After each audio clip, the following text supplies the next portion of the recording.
Bismillahirrahmanirrahim. Rabbana anfa'na bima 'allamtana wa 'allimna ma yanfa'una wa dzakkirna ma nasina warzuqna ilman yanfa'una.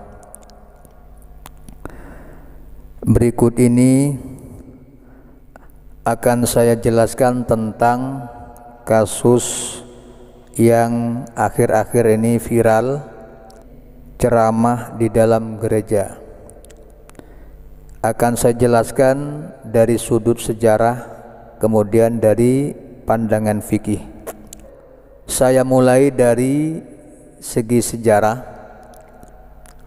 Bismillahirrahmanirrahim. Wa taubatu murtaddin ityanuhu bisyahadataini. Adapun taubatnya orang murtad, orang yang sudah keluar dari Islam, bisa dikatakan bertaubat. Cara bertaubatnya adalah harus mengucapkan dua kalimat syahadat. Wa taubatu kulli kafirin min kitabiyyin aw ghairihi ityanuhu bisyahadataini, ay qauluhu asyhadu an la ilaha illallah wa asyhadu anna muhammadan abduhu wa rasuluh. Dan taubatnya tiap-tiap orang kafir secara mutlak, baik itu Kristen, Yahudi, Buddha, dan lain-lainnya, adalah harus mengucapkan dua kalimat syahadat, yakni mengucapkan asyhadu an la ilaha illallah wa asyhadu anna muhammadan abduhu wa rasuluh. Li hadits Ibnu Mas'udin anna Rasulullah sallallahu alaihi wasallam dakhala al-kanisata fa idza bi yahudiyyin yaqra'u alaihim at-taurata fa qara'a hatta ata ala sifatin nabiy sallallahu alaihi wasallam wa ummatihi fa qala hadhihi sifatuka wa sifatu ummatika asyhadu an la ilaha illallah wa annaka rasulullah. Jadi taubatnya orang kafir ataupun orang murtad bisa diterima, bisa sah dengan mengucapkan dua kalimat syahadat. Ini berdasarkan hadis riwayat Ibnu Mas'ud bahwa baginda Nabi Muhammad sallallahu alaihi wasallam masuk ke dalam gereja. Kemudian beliau menjumpai seorang Yahudi. Yahudiyun itu mufrad, jadi seorang Yahudi. Kalau Yahud itu kelompok kaum Yahudi. Kemudian baginda Nabi menjumpai seorang Yahudi sedang membacakan kitab Taurat kepada kaumnya. Kemudian orang Yahudi tersebut melanjutkan bacaannya sampai pada bacaan yang menerangkan tentang sifat baginda Nabi dan juga menerangkan tentang sifat umat-umat baginda Nabi. Orang Yahudi tersebut mengatakan kepada baginda Nabi, hadhihi sifatuka wa sifatu ummatika. Ini adalah sifat kamu wahai Muhammad, ini adalah sifat-sifat umat kamu. Asyhadu an la ilaha illallah, aku bersaksi tiada Tuhan yang benar disembah kecuali Allah, wa annaka rasulullah, dan sesungguhnya engkau Muhammad adalah utusan Allah. Faqala an-nabiy sallallahu alaihi wasallam li ashabihi lu akhakum. Kemudian setelah orang Yahudi tersebut mengucapkan dua kalimat syahadat, lalu baginda Nabi berkata kepada sahabat-sahabatnya, lu akhakum, sambunglah saudara kalian. Aisilu akhakum, silaturrahimi saudara kalian. Rawahu Ahmad. Ini riwayat dari Imam Ahmad. Ini dari segi sejarah bahwa baginda Nabi pernah masuk ke dalam gereja, menjumpai seorang Yahudi sedang mengajarkan kitab Taurat kepada kaumnya. Kemudian ketika sampai pada sifat-sifat baginda Nabi dan umatnya, orang Yahudi tersebut mengatakan, ini adalah sifat kamu wahai Muhammad dan sifat umat kamu. Kemudian dia bersyahadat masuk Islam. Kemudian kronologi latar belakang baginda Nabi masuk ke dalam gereja ini sebetulnya ada misi, bukan semata-mata bermain-main ke dalam gereja, akan tetapi ada misi. Dalam sebuah riwayat dari jalur Abi Ubaidah bin Abdullah bin Mas'ud dari ayahnya, qal innallaha ibta'atha nabiyyahu sallallahu alaihi wasallam liidkhali rijalin ilal jannah fadakhala al-kanisata fa idza huwa biyahudiyin. Latar belakang baginda Nabi masuk ke dalam gereja karena Nabi adalah diutus, dikirim oleh Allah, diutus oleh Allah untuk memasukkan laki-laki ke dalam surga. Kemudian baginda Nabi masuklah ke dalam gereja, menjumpai seorang Yahudi sedang mengajarkan kitab Taurat. Ketika sampai pada sifat Nabi dan umatnya, beliau mengatakan ini adalah sifat kamu dan sifat umatmu, dan dia bersyahadat.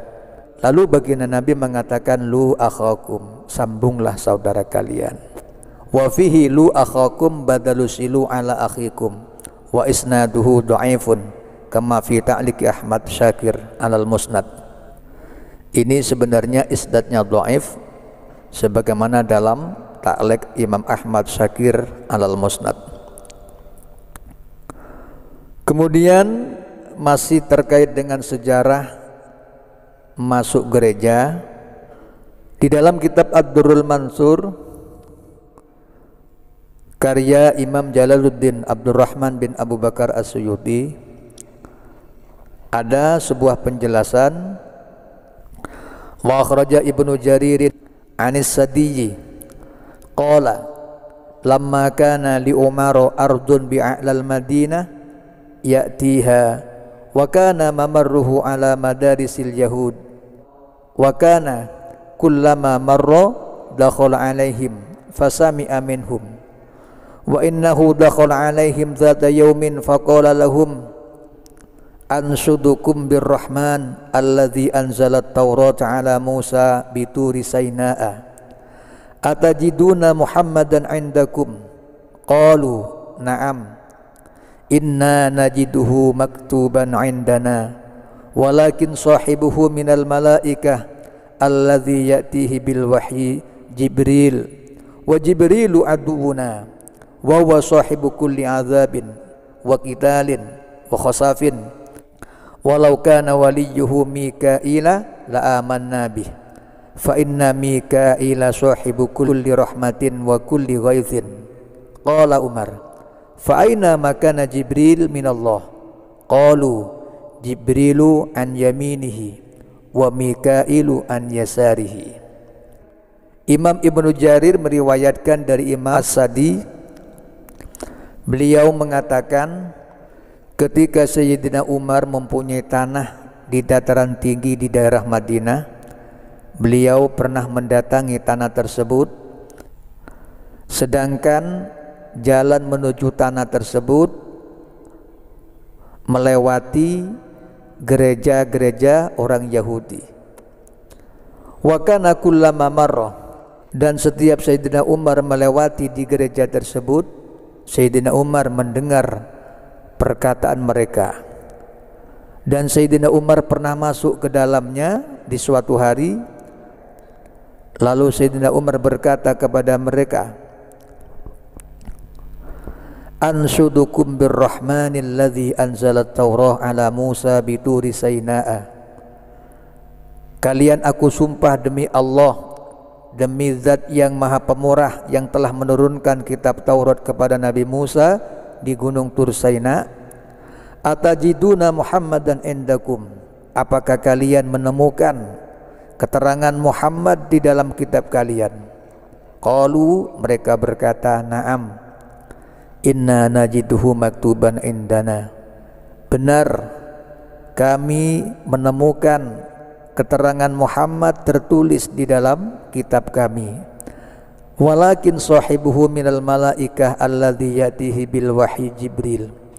Sayang, teman Muhammad yang datang dengan membawa wahyu itu adalah malaikat Jibril.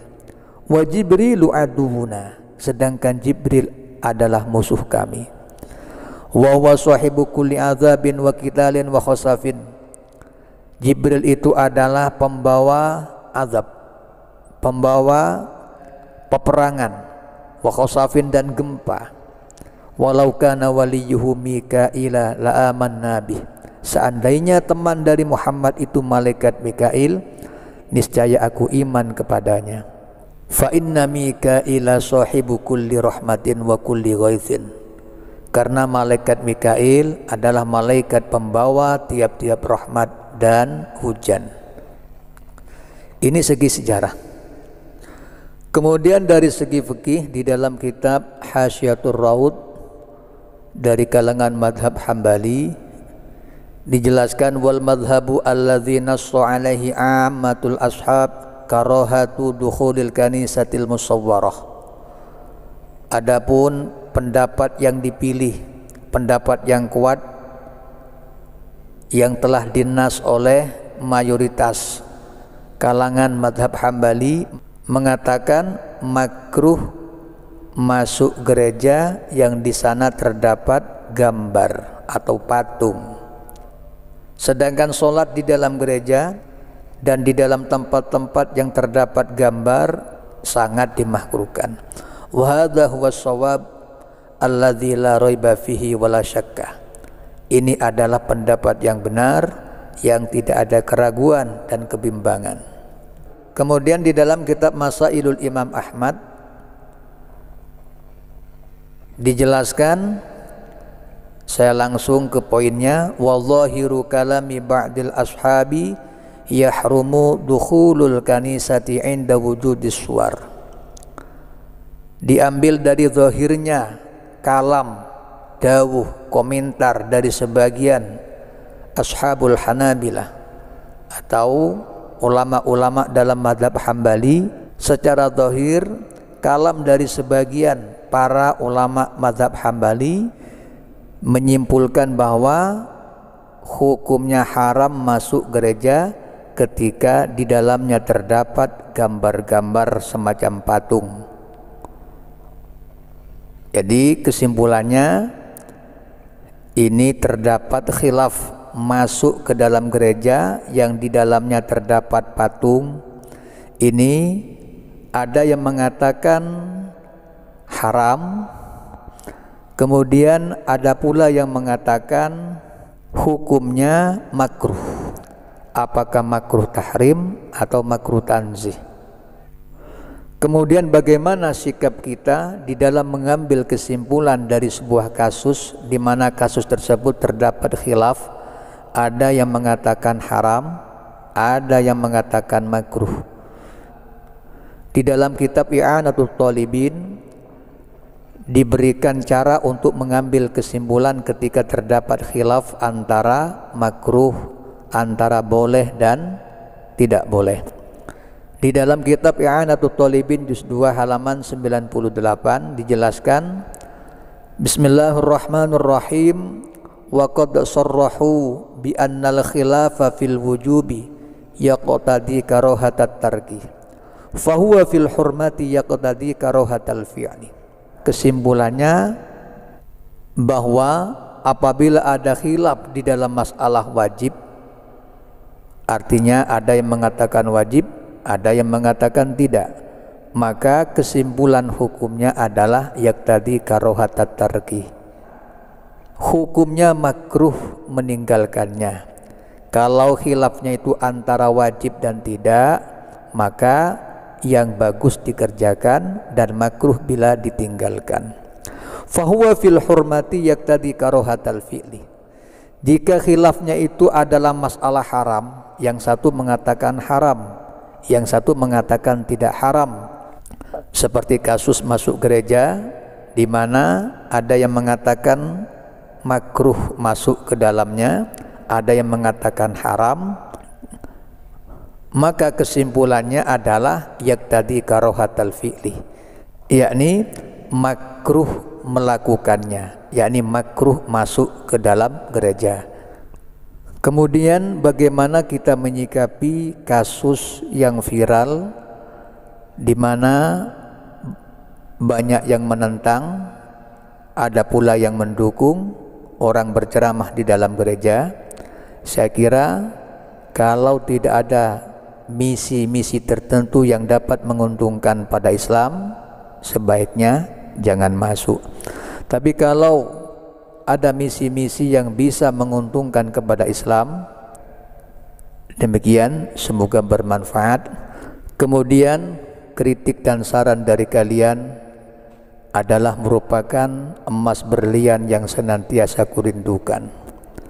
Demikian, wa akhiran, al-Fatihah.